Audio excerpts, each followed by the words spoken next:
When we think of steam on the Isle of Wight, the first thing that comes to mind is perhaps Calborn, the last survivor of the once numerous class of O2 locomotives, which single-handedly saw out the twilight era of steam traction on the island.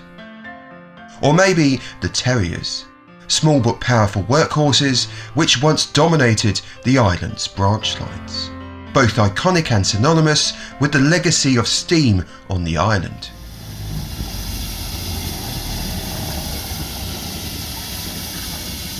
Now, the history of the O2s and the Terriers on the island is a fascinating one, and thanks to their existence overlapping with the refinement of photography, they're also individually very well documented.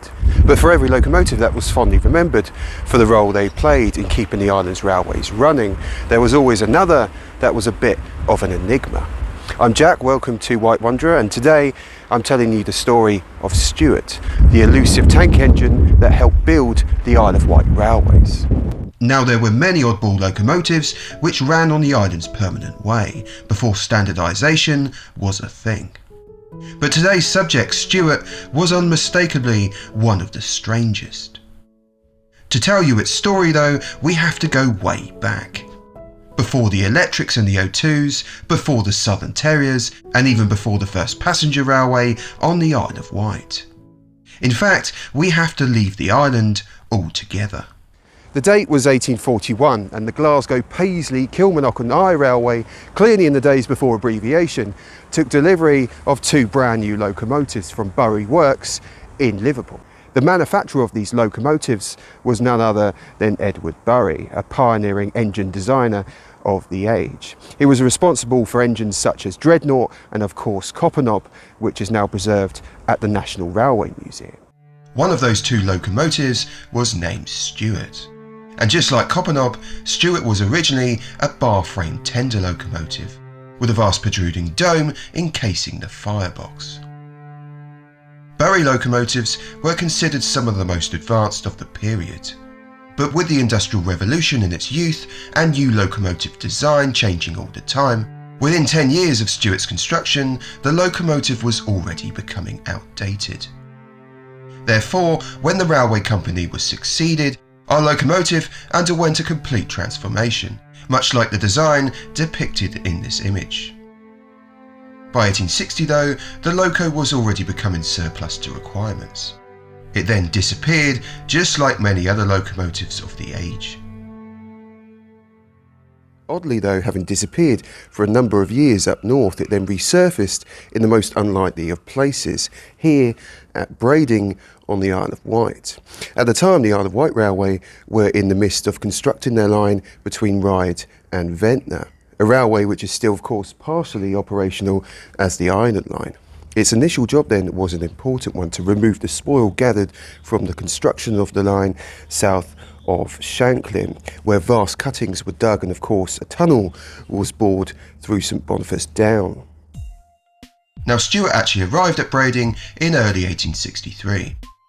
It was the first locomotive to pull rolling stock on the Isle of Wight Railway, propelling goods trains along the rudimentary permanent way. The engine though was never seen as much more than a workhorse, a contractor's locomotive employed just to get the job of building the railway completed. And although the stretch between Shanklin and Vyncke took a long time to complete, our locomotive eventually finished the job it set out to do. By 1867 then, the line to Vyncke was opened and Stewart's job was done.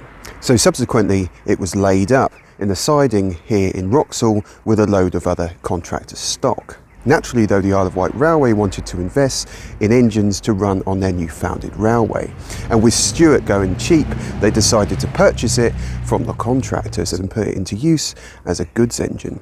Now, the only good thing about Vyncke Station being located in a chalk pit was of course the abundance of chalk, and our little locomotive certainly earned its keep, moving vast amounts of material up the line to Brading Harbour, when it was then sold and shipped off to mainland companies.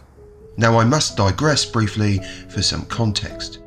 Usually a locomotive would be given one name in its entire working life. Some have had two, and others get no name at all.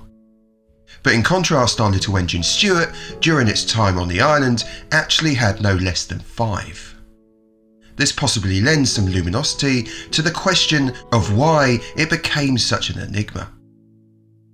But for fear of confusion throughout this video, I will continue to refer to the locomotive as Stewart. When Stewart was bought from the contractor by the Isle of Wight Railway in 1867, it was renamed Brading. However, very soon, with the acquisition of brand new Beyer Peacock locomotives, Stewart was quickly outpaced, but continued to work hard on the goods trains out of Vyncke. By 1871 though, our locomotive was once again redundant, but luckily there appeared to be an abundance of railway architects on the island that just wanted to carve up the countryside with their railway lines. Therefore, in 1872, our little engine was once again employed in building a railway. This time it was the Isle of Wight Newport Junction Railway, and it started in Sandown over there, moved across the flatlands through Newchurch, before cutting via Merston and then onwards to Newport. Now, the Isle of Wight Newport Junction Railway's history is not exactly straightforward. The company were in financial debt from the get-go, and even when it did eventually open, it terminated on the then outskirts of Newport at a temporary station called Pan Lane. A rather embarrassing fact for a railway that had the words Newport Junction in its title. But nonetheless, there's no stopping Victorian engineers when they have a railway vision. Before the railway opened though, Stewart was able to run 1 or 2 ghost services along the line to test the robustness of the permanent way. But soon after, the railway was already in trouble with the Board of Trade, and our little locomotive once again appeared to disappear. Presumed scrapped, it would seem that Stewart was destined to become just another early locomotive that went unrecorded. After all, it was already working on borrowed time. But luckily by 1874, another railway was also being constructed on the island. The line was the Ryde and Newport Railway, which, as you can probably guess, connected Ryde to Newport. The railway would become a main transport artery, and of course it is now still partially in use as the Isle of Wight Steam Railway. It was during this time that Stewart would be renamed once more, this time by the pseudonym of Dorothy. Now, the Ryde and Newport Railway are actually celebrating their 150th anniversary this year, having opened in 1875. And our locomotive Stewart actually played a vital part in all of this, not only in the construction of the line, but it also pulled the first passenger services on the railway. However, these pioneering service days wouldn't exactly be devoid of drama. Stewart only hauled passenger services on the Ryde and Newport Railway between December 1875 and June 1876. But before that time, while still running ballast trains, it was apparently the culprit of an incident which took place on a farmer's crossing, where a shepherd was injured and 18 of his sheep were sadly killed. Hopefully the shepherd was reimbursed by the railway in full. Despite this, Stewart once more proved useful, but was quickly surpassed by brand new locomotives, bought by the company to run passenger services on their railway. By this time, engines of Stewart's type were almost unheard of on the railways, being practically antique in style and ability. It therefore found itself at the bottom of the pile, and after another brief stint on the Isle of Wight Newport Junction Railway, it was once more laid up. After all, it was 1878, and surely Stewart's time had now expired. But guess what? 1 year later, then plucky Victorians were at it once again, this time building the branch line between Brading and Bembridge. Now, the company in charge were the Bembridge Harbour Improvement Railway, and it was their job not just to build the line, but also to recede the waters from here at Brading Sea Wall all the way back to the harbour.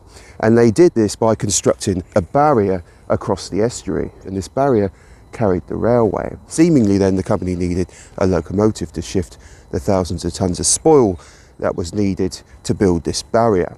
And who should turn up but our friend Stewart. Here, Stewart was joined by a much more modern Manning Wardle 060 called Stanley, and together they got to work on the extensive earth movement needed to build the line. Once completed, both locomotives were kept to run the inaugural services between Brading and Bembridge. And at this point, our locomotive Stewart was once again given another title, this time becoming St Helens, named after the only intermediate station on the entire line. The boxy little locomotive though once again fell short of favour. Surplus to requirements and too costly to keep running, it was eventually cast aside and stored inside the tiny locomotive shed at St Helens, and here it resided for a number of years, slowly rusting away and gathering dust.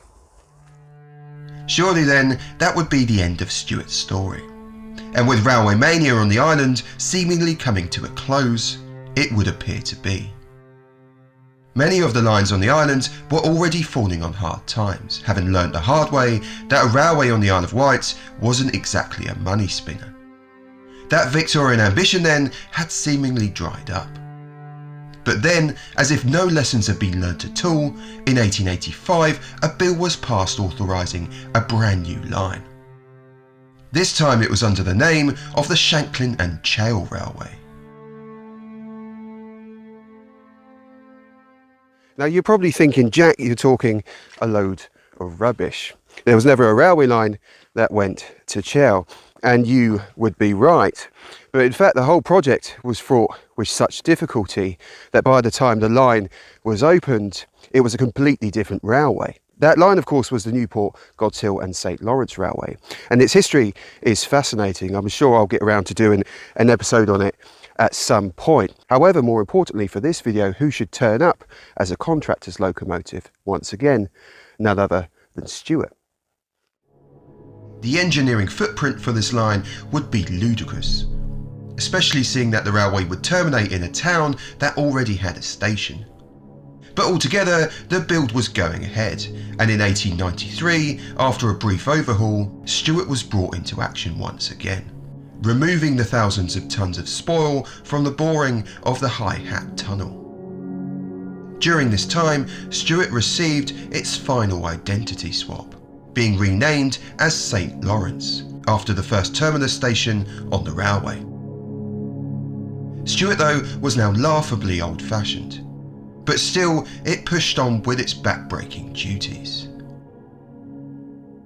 By 1897 though, things were looking bleak for our little engine, having been worked into a state of complete disrepair. It was considered ancient and of no use to the new railway. An effort was actually made to sell it to the Isle of Wight Central for conversion into a travelling tar wagon, but this never actually happened, and it would seem that Stuart's 9 lives were finally up. By early 1898, Stewart was practically in bits, dumped in the siding at Whitwell. And in the summer, the engine's luck finally ran out, and it was broken up on site for scrap.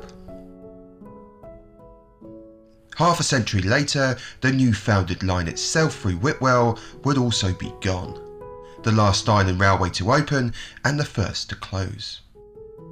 Maybe then the Victorian railway architects just got a bit too ambitious. Or maybe it was just Stuart's revenge for an undignified fate. As time went on then, the memories of Stewart the engine faded away, and soon the Terriers and the O2s would become the icons of Isle of Wight steam. But really the role that our little locomotive played in the history of the island's railways was just as significant, perhaps even more so. So this year for Railway 200, as cheesy as it sounds, let's remember Stewart, the little engine that built the railways on the Isle of Wight. See you next time.